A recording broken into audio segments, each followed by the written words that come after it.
I don't see anybody. Well, we have to do the business of the closed session first, so.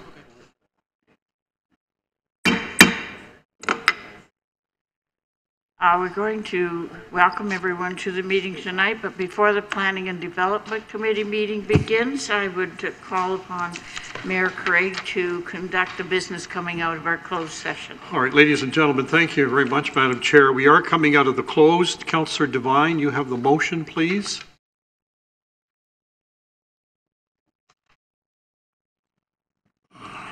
A motion that we rise from closed session, moved by myself, seconded by Councillor Liggett. Okay, those in favor? Okay, we're now out of closed session. Councillor Mata, please, confirmatory bylaw.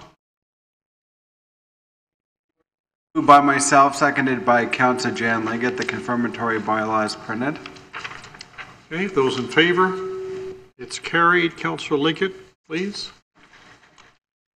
You have the close of meeting.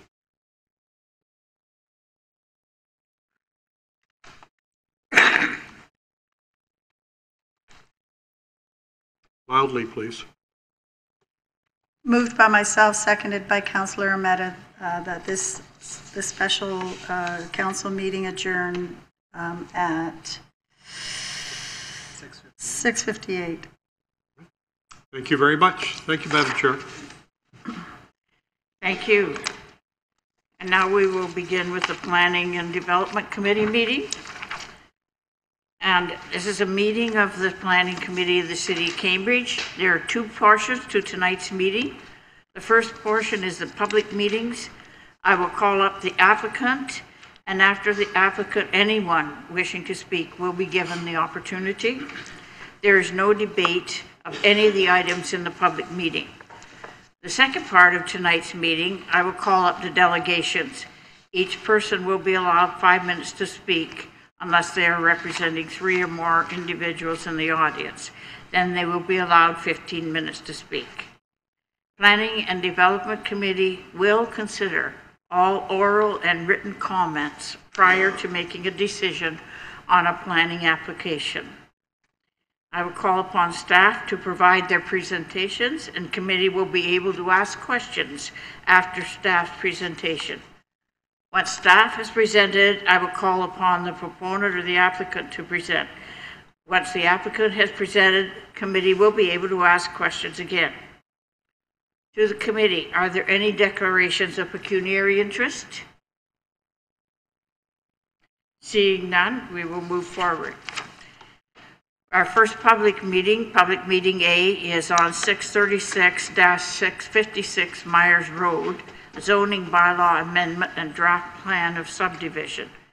The presentation will be done by Elaine Brunshar, City Planner. Welcome, Elaine. Good evening, members of committee, staff, and the public. Tonight we're holding a public meeting under the Planning Act for a proposal at 636 to 656 Myers Road. And this is for a zoning amendment and plan of subdivision.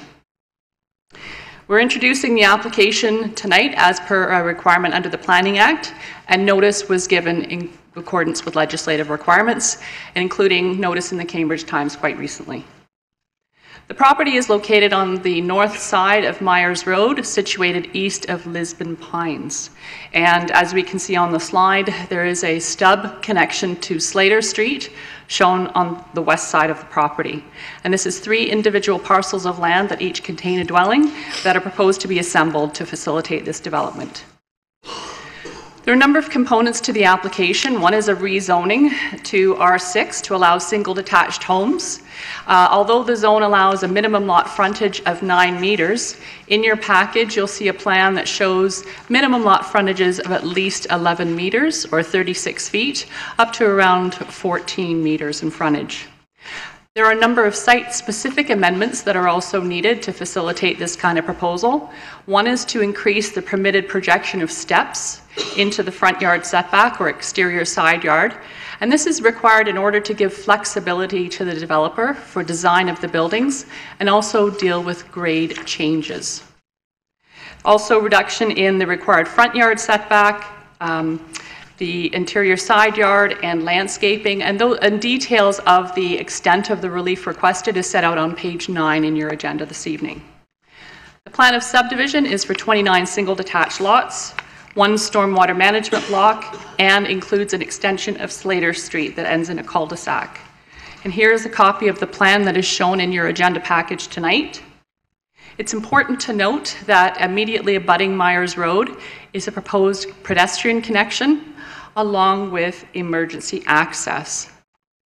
A question has been raised about whether it's possible to avoid including a cul-de-sac in the design of this development, because generally the city prefers not to have cul-de-sacs included as part of new development. And a question about a right-in or right access on Myers Road is being looked at.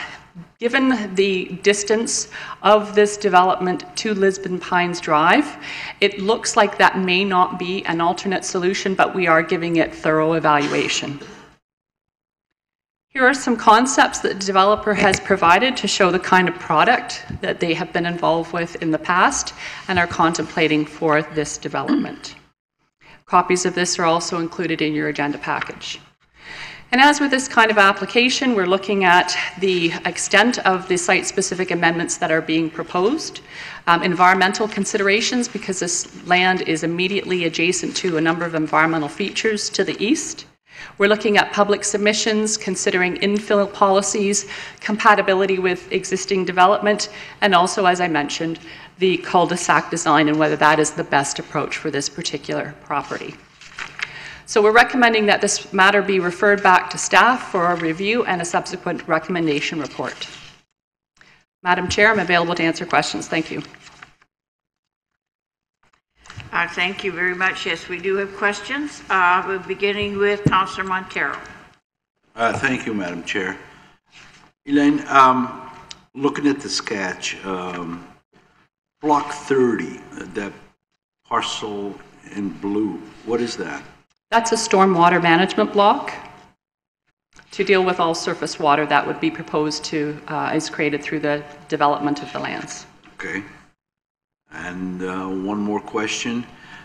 At the end of this cul-de-sac, what are we thinking about that for access for emergency vehicles from Myers Road if the road doesn't connect? It would be at the end of the bulb that you see on the concept here. So for actual reference, where the word Myers is, it'd be generally in that area. It could be a gate that can be opened or a knockdown barrier that would allow emergency vehicles to enter this portion of the subdivision if there was access blocked along Lisbon Pines or Slater Street entrance. Similar to the one we did in Hesper? It could be looked at as that, but that's generally the approach that's taken for emergency access, yes. So it wouldn't be open to cars traveling through the area and taking a shortcut. Right. One more question. Go ahead. How deep are these lots? I know that the pie-shaped ones, they vary, but the say 1 to 8 and 13 to 20. What's the depth of these? The concepts show about 40 meters in depth. It's huge. Yeah. Thank you. Okay, now we have Councillor Mann. Thank you, Madam Chair, and thanks, Elaine. And just to pick up where Councillor Montero left off, I know that the lots are fairly deep, and there was a setback for front yard setback. 20 feet. Will that setback accommodate 2 full-size vehicles in the driveway? Parking is something that we've always had issues with new developments, and I want to make sure that there's enough parking for 2 vehicles. You've got big homes here, and I'm sure there's going to be 2 people probably working or more, and that we have enough room for the vehicles. Okay, Madam Chair, that's a piece of information I don't have in front of me this evening. However, the applicant's consultant is here and could speak to that, but that's something that we will definitely look at as part of the review of the application. Thank you. Thanks, Elaine. And now Councillor Devine. Actually, I don't have a question. I was going to ask about parking. Go ahead. Does anyone have a question about parking? Looks like that's all, then thank you very much. And now call forward Evan Perlman from Glenn Schnarr and Associates.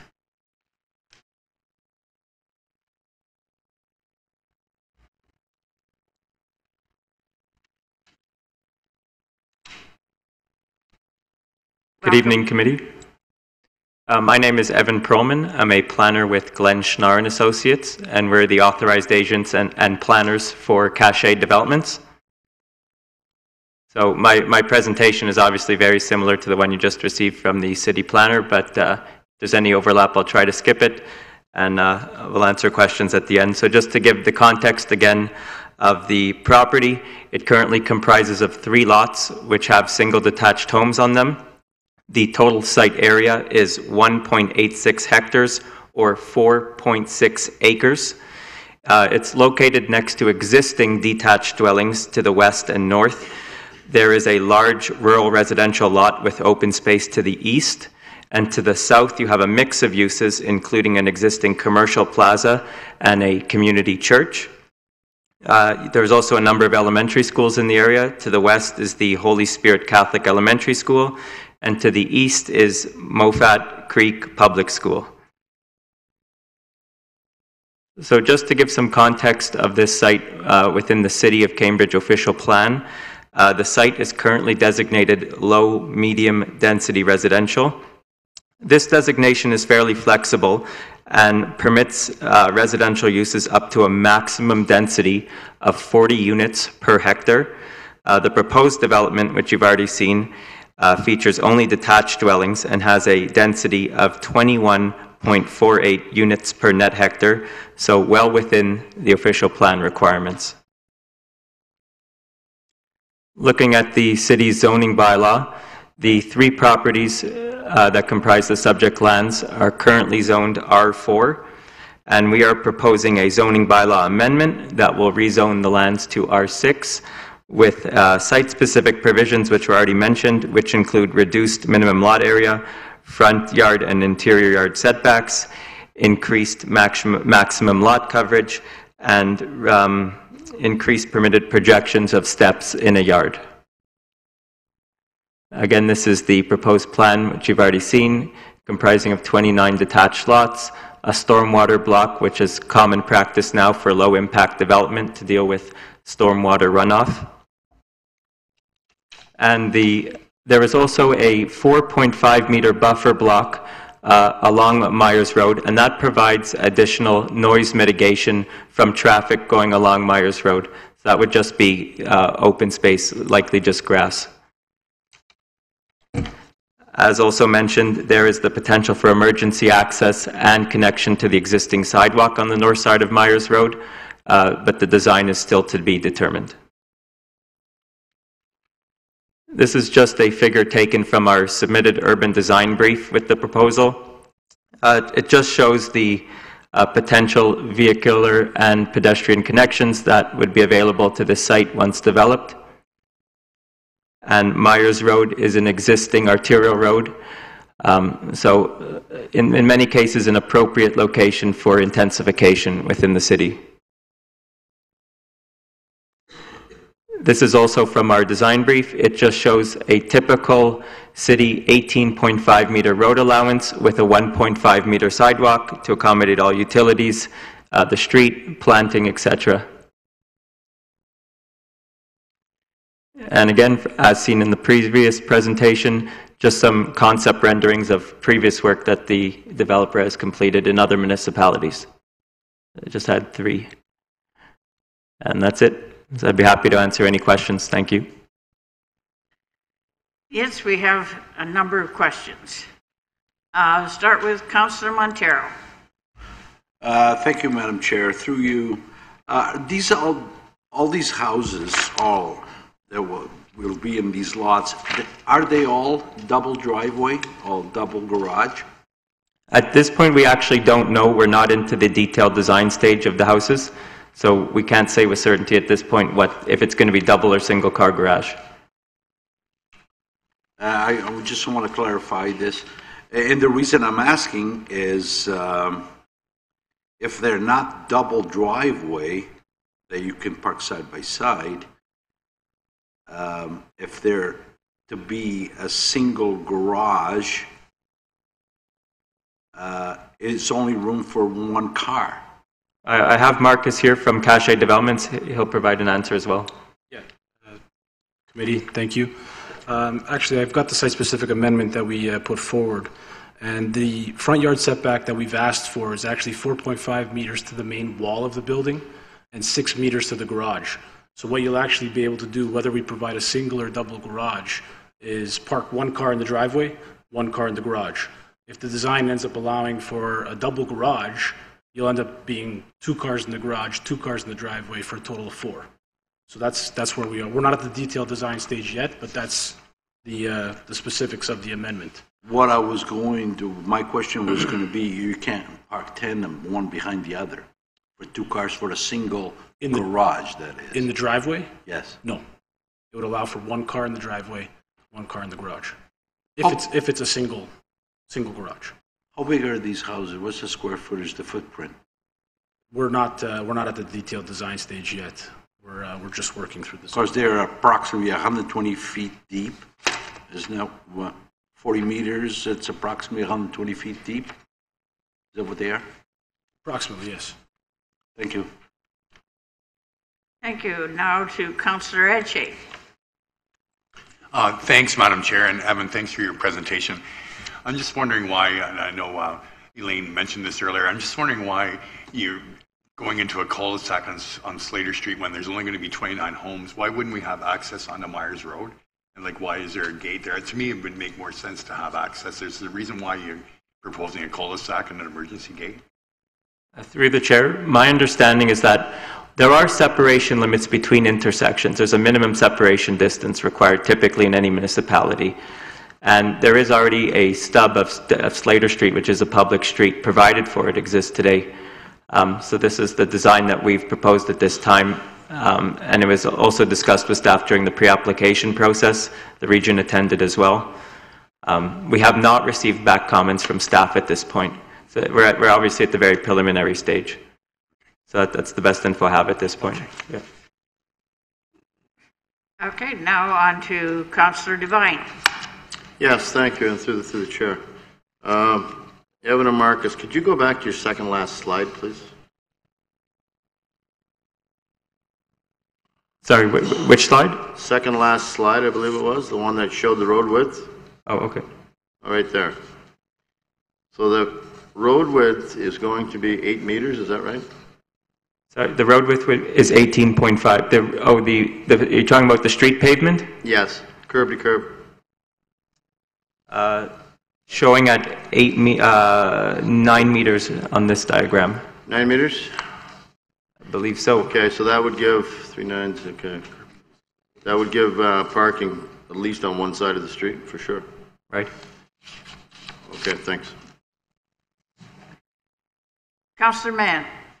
Thank you, Madam Chair, and through you. Thanks for the presentation, Evan. A couple of questions, and it follows up with what Constable I knew that was going to happen one day. Councillor Montero had said, and that's in relation to the setback to allow for one vehicle. If you have renderings that you've given us that indicate that there are double car garages in these homes, but that's not necessarily true. These are conceptual renderings that similar types of product that we've done on these types of lots in other municipalities. But you're telling us that you don't know whether they're going to be double car garage or single car garage. At this point, no. If they're single car garage, we want to make sure that we have 2 vehicles parked in the driveway, because otherwise vehicles are going to be parked on the road day in, day out. And we'll make note of that. Thank you. My other question is there any barrier or buffer or any type of landscaping between the residents on Lisbon Pines that will back onto the homes on this new street? Through the chair, there is a requirement to provide a minimum rear yard setback, typically at least 7 meters, not 7.5, whatever is provided for in the city zoning bylaw. We also submitted a tree preservation and inventory plan, which details how vegetation is protected along those back lots. So yes, there is a standard backyard required with the setback.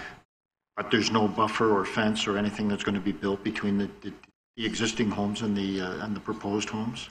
But typically, there's always a requirement for a 1.8 meter wood fence or barrier between lots at the rear yard. So we wouldn't be surprised if we got that comment from staff to provide that on our plan. Thanks. Yeah. Councillor Liggett. Through you, Madam Chair. I like the look of your designs. It's refreshing, actually, to see a well-designed building. I'm also hoping that you can have the parking that we like to see in the community, because we don't have parking overnight all year either here. I have a concern.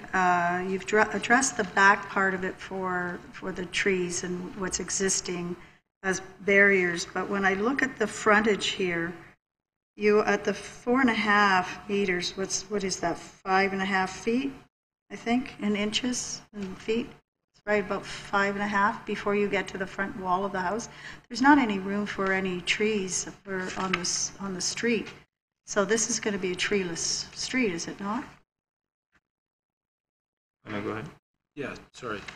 So it does leave for 4.5 meters, which we can use for walkways and some sort of soft landscaping, but we haven't really got to the detailed landscape stage of the proposal yet.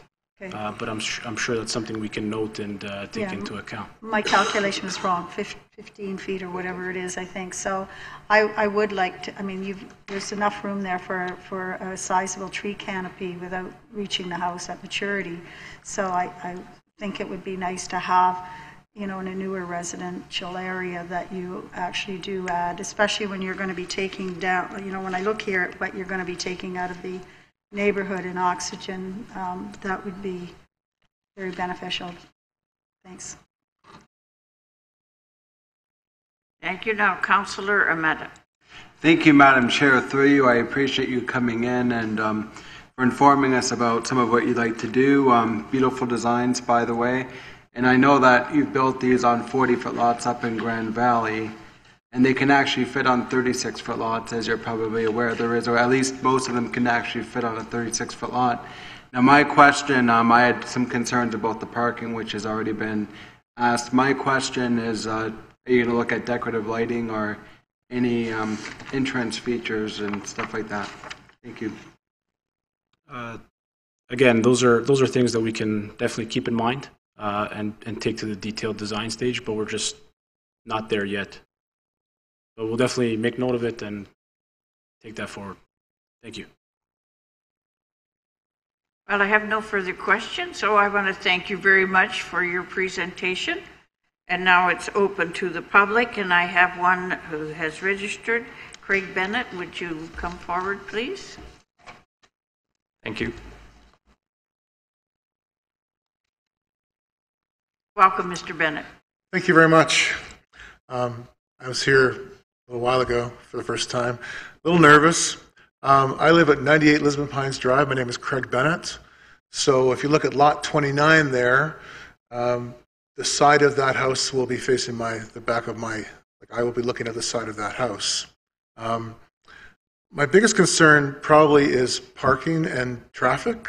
I really think that I know that what they're saying about that Lisbon Pines is pretty close. If you opened this new Slater Street extension up to onto Myers Road, I realize that that's actually pretty close from the one intersection to the next. However, I also think the 29 homes, 58 cars, if not more, coming out to the little intersection of Slater Street and Lisbon Pines will drastically increase the traffic at that intersection. And then, of course, I realize that Slater Street eventually will go across to the west as well, where we've left the open lot of the 600 Myers Road property, where there's going to be 21 more homes. So obviously, this is me. I've been there 27 years in this house. I like my house, and it's a big change. I realize it's going to happen, but it's 50 more homes surrounding my little area and intersection. And my concern is just increased traffic, the parking issues that actually many of the councillors have brought up tonight. Thank you for that.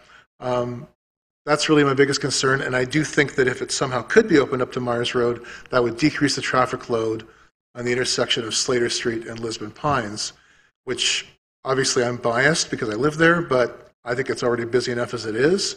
I mean, they talk about the Holy Spirit Catholic School. You go by there at 8:30 in the morning, it's a very busy intersection. Lots of people walk by my house going to school with their parents and things, and people walk dogs, and there are going to be even more people, especially if the development across the road from me at 600 is approved with 21 more houses. As I say, all of a sudden we've gone from 10 houses in my little section of the street to 60 houses, all in the same little intersection of streets. That's my biggest concern. I do also wonder, when the developer was speaking about,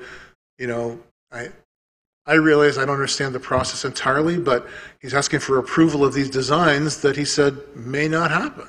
I mean, the pictures are beautiful. They look really nice. And I understand they're going to be on narrower lots than what I live on. Like, I live on a 50-foot lot. I realize that's not the way things are done now. But there's no guarantee that these houses are going to look like that. That's a concern.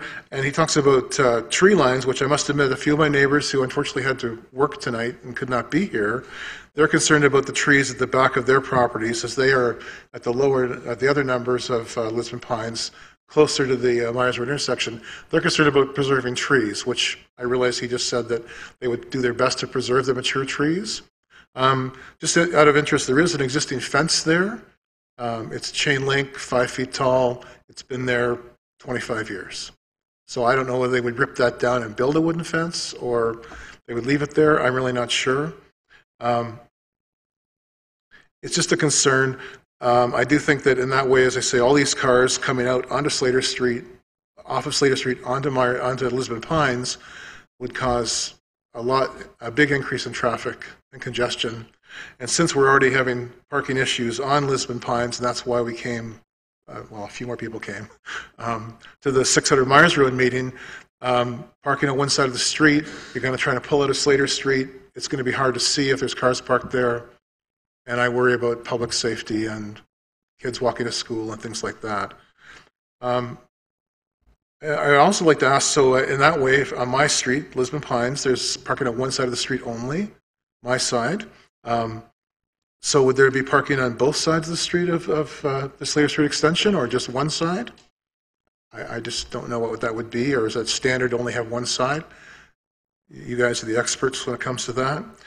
I also wonder about the water runoff area and the proposed, whatever you want to call it, the buffer at the end of Slater Street. Who maintains that grass?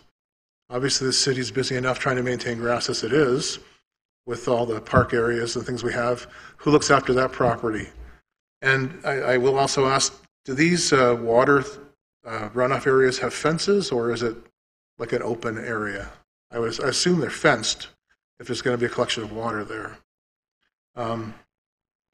Those are really my biggest concerns, and I thank you very much for your time. In that way, I'll say one more thing, with Lot 29 being the one that I will see from my backyard. From what I read online, they propose a 2-foot setback from the property line, like 1.2 meters or whatever, so it's 4 feet, but it's going to be reduced, as I understand. That's part of the amendment they're asking for.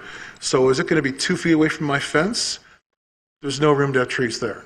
So I'm going to look at the side of a house that's probably, from those renderings, it's going to be 35 feet tall, which that's the way it is. I mean, I have lilac bushes to block that a bit, but it is a concern when you say trying to preserve tree line. Well, it doesn't work on the side lots too well, because there just will not be room for that.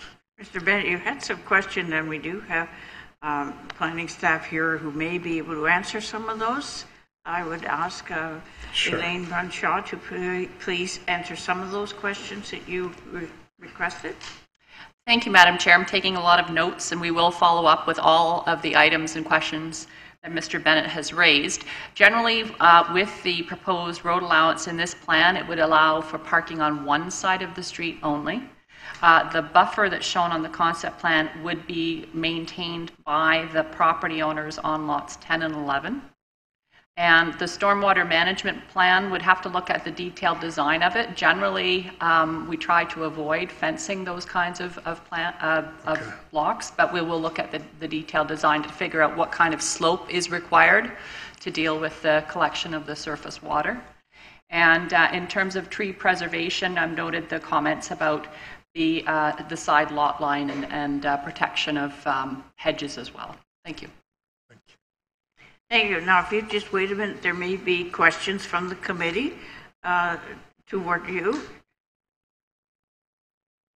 I'm looking at committee. No, I don't see any. So thank you very much. We appreciate you coming out. Well, thank you very much. Thank you for listening to me, and hopefully we can have a solution where we're all happy. Would be nice. So, thank you very much for your time. Thank you. Now, I'm required to ask, is there anyone else in the audience who would like to come forward and speak?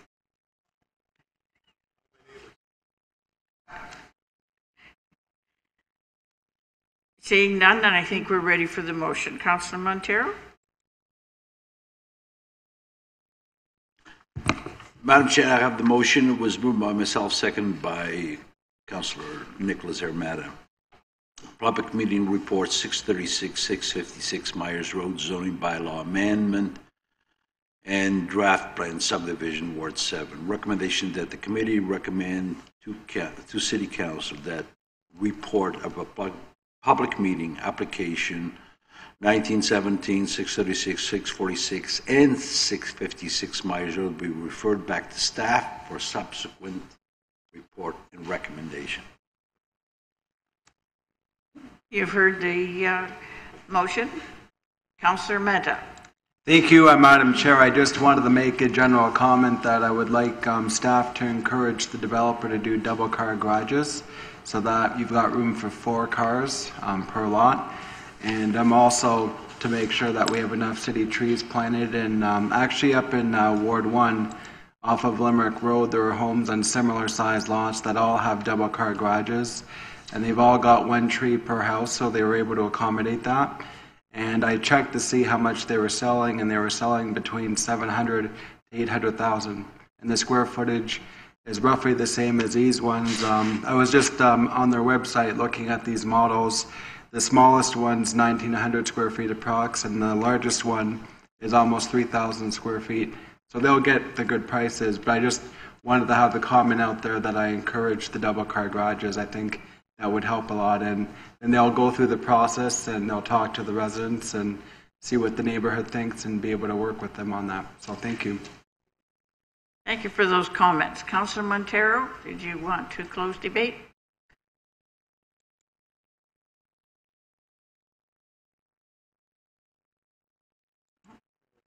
Thank you. No, I was going to echo the Councillor Armada's about the parking and the double car garage, because according, and I was talking to Mr. Bennett prior to the meeting, it's deceiving if that's the way it's been presented, and now we're going to go in single family homes and you only have 1 drive, 1 car. The parking is going to be an issue. So I thank Mr. Bennett for coming here, because he's been here before with the other subdivision across the street from him. He's very, he likes his neighborhood, and we would like him to be happy with what we come up with, and I asked staff to make note of all the questions that he had, see if they can be answered, because I think it's a good subdivision, and the houses look very nice, the nice design. So, and all these people that live in this neighborhood, they know. Slater Street's been there for about 20 years. It's just a little sliver. Everybody knew that will be an extension of Slater to both sides. So it's nothing new. So but we'd like to accommodate the existing neighbors who are there for their future neighbors, so everybody can be happy with the development. Thank you. Now we're ready for the vote. All those in favor?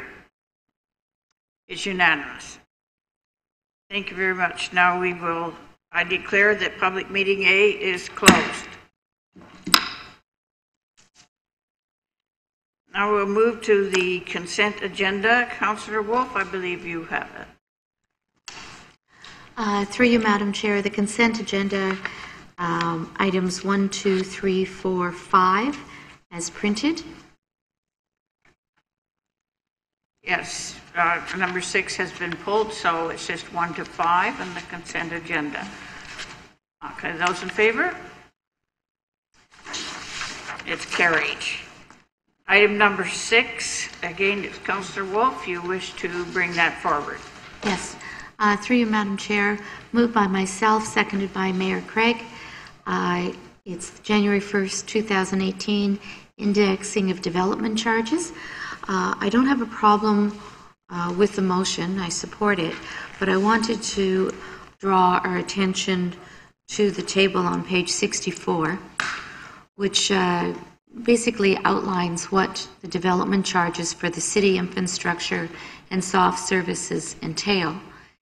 And as we're in budget at the moment, we know that fire, indoor recreation, and library services are all costing us money, as there are other things.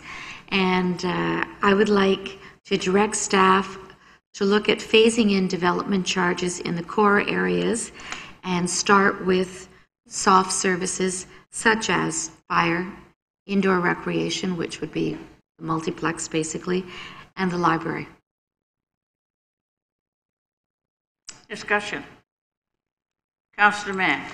Thank you, Madam Chair, and I'm in agreement with the direction that Councillor Wolf has asked staff to do.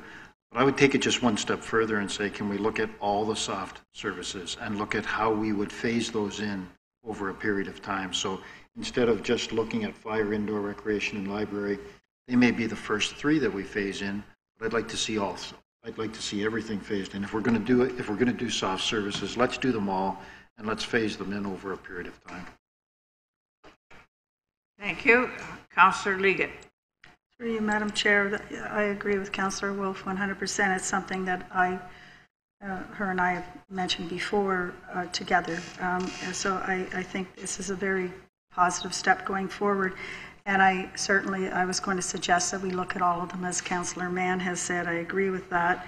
I would like to see some variables, though, from staff on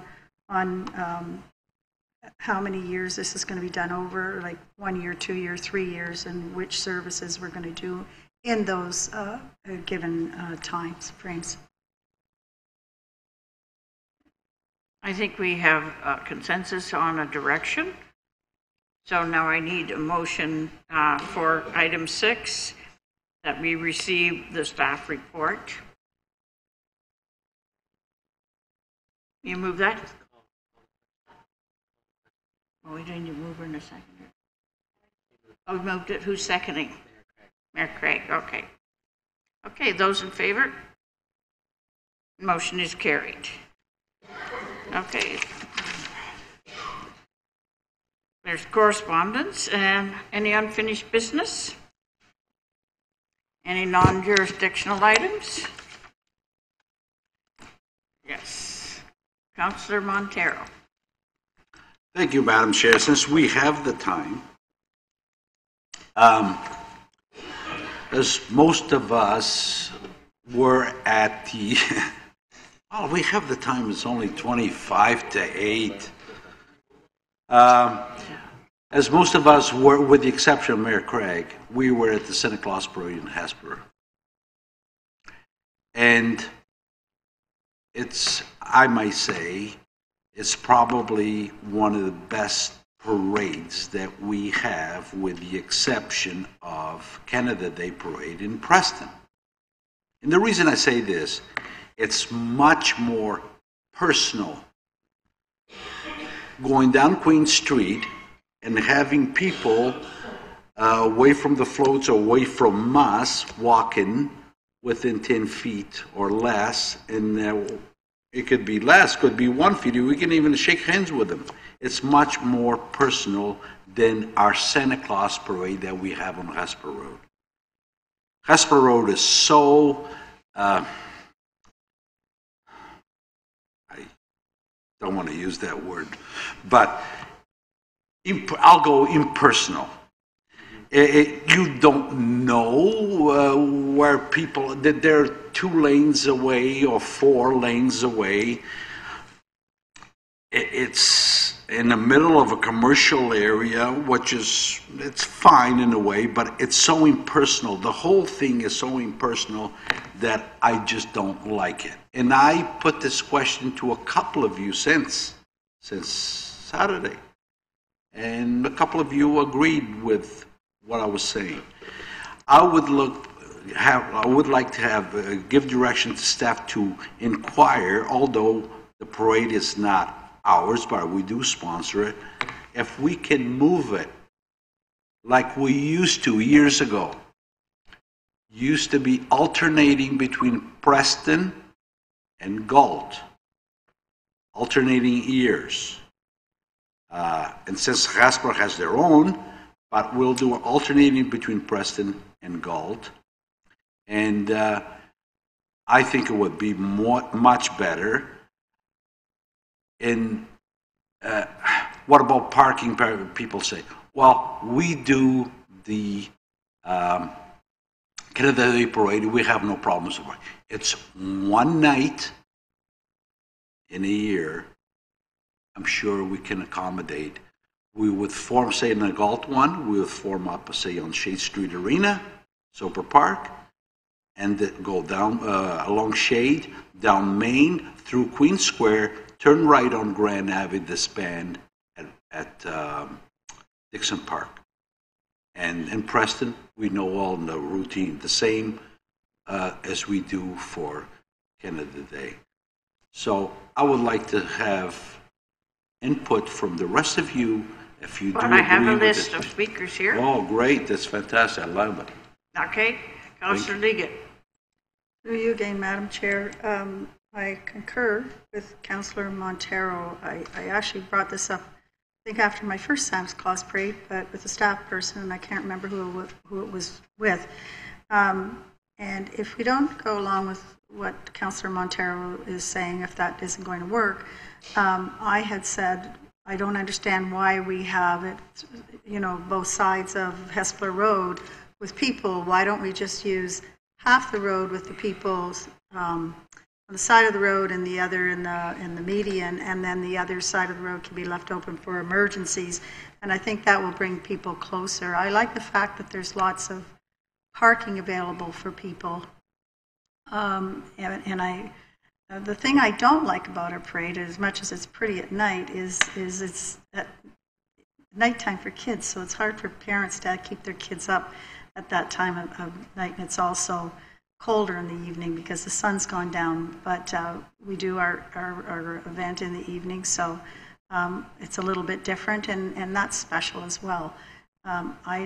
I think that, if we could decrease it to one side of Hespeler Road to see if that works out better and makes it more personal, because I do agree with Councillor Montero, it's very impersonal, and people get angry when they choose the wrong side of the road. They don't realize that we're only on really half the road, so if they choose the wrong side of the road where the parade splits up, then they're kind of stuck with nothing for that whole first half, so anyway.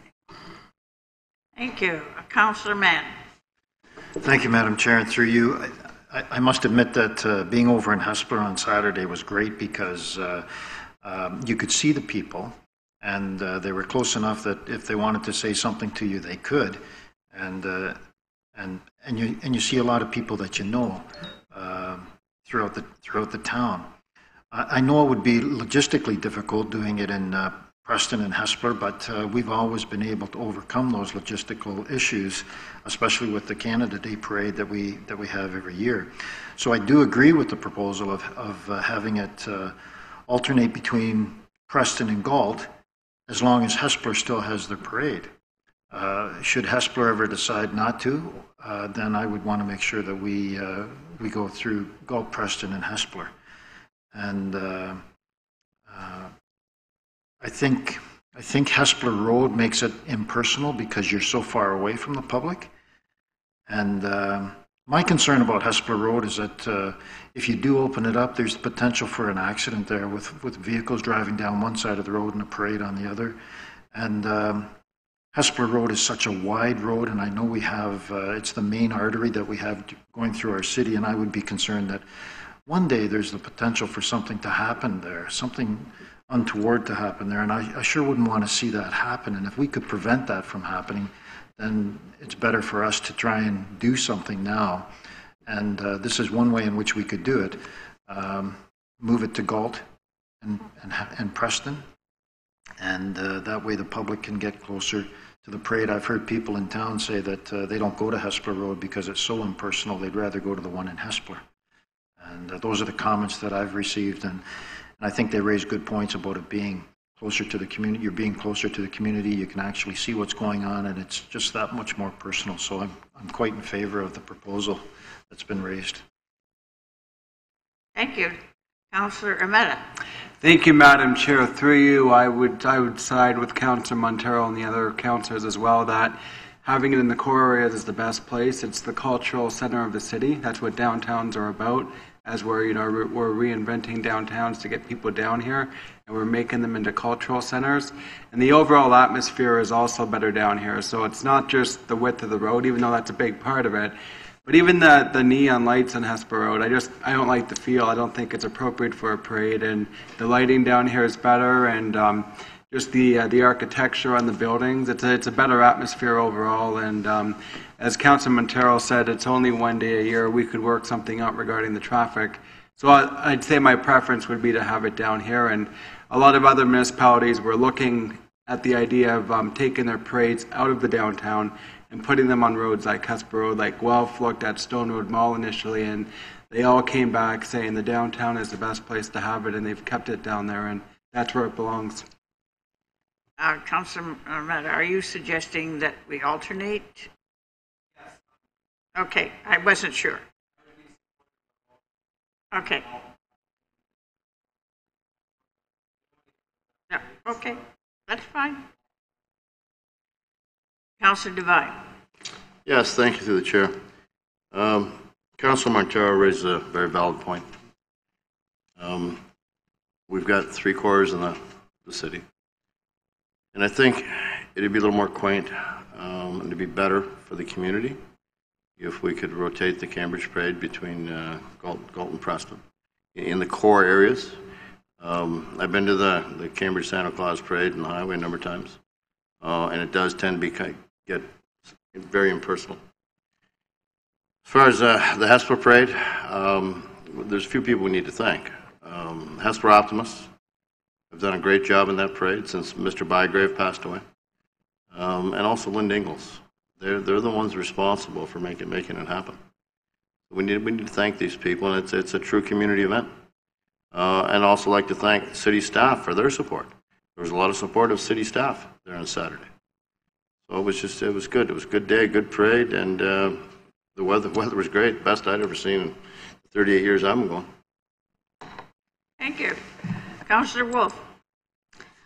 Through you, Madam Chair, I won't repeat all the reasons that you've given, but I agree, and I think alternating between Preston and Galt would be good. And I'll again a shout out to Karen Pepper and Jackie Lanois, who did excellent work, and to whoever provided the good weather in Hespeler. It was a lot better weather-wise than our parade down Hespeler Road. So I'm in agreement. Thank you. Okay, Mayor Craig. Well, I was just saying, it was Councillor Devine provided the good weather and the optimistic view of having the parade there in Hespeler. I think you got to be a little careful here. I mean, it was moved to Hespeler Road for a reason, and you have to go back and look at those reasons. And I don't have any problem with looking at it and talking to the organizers and looking possibly at going back and rotating between Preston and Galt. But if you're going to do that, you need to give more support to the Hespeler Parade. I don't think it's funded as well, and it needs more support from the city if you're going to go back to the other core areas. and I think you have to look at that seriously. Thank you. Councillor Montero. My last 2 cents.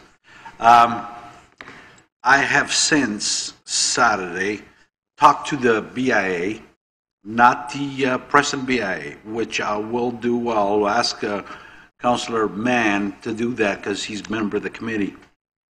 But the BIA in Galt is all in full agreement. And I also spoke to a couple of photographers, and they know. And we have a couple of good photographers in town. There's some of the photos that they put out there about our downtowns with the architecture, with the bridges in Preston, again, with the architecture there.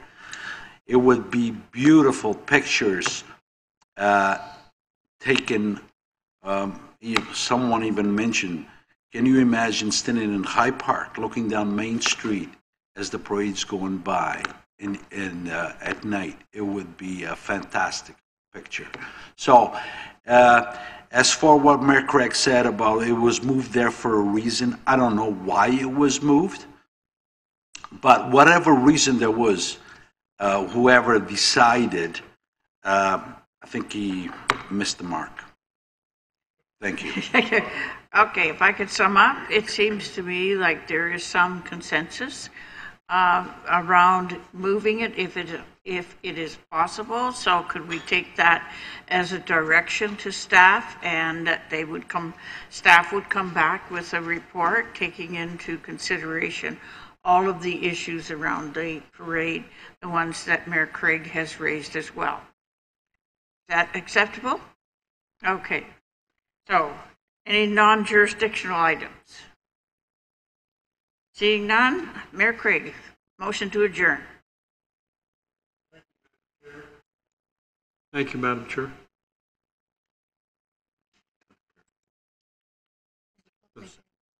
The committee meeting does now adjourn at 7:49. And your seconder? Councillor Wolf. Okay. Those in favor? We are adjourned.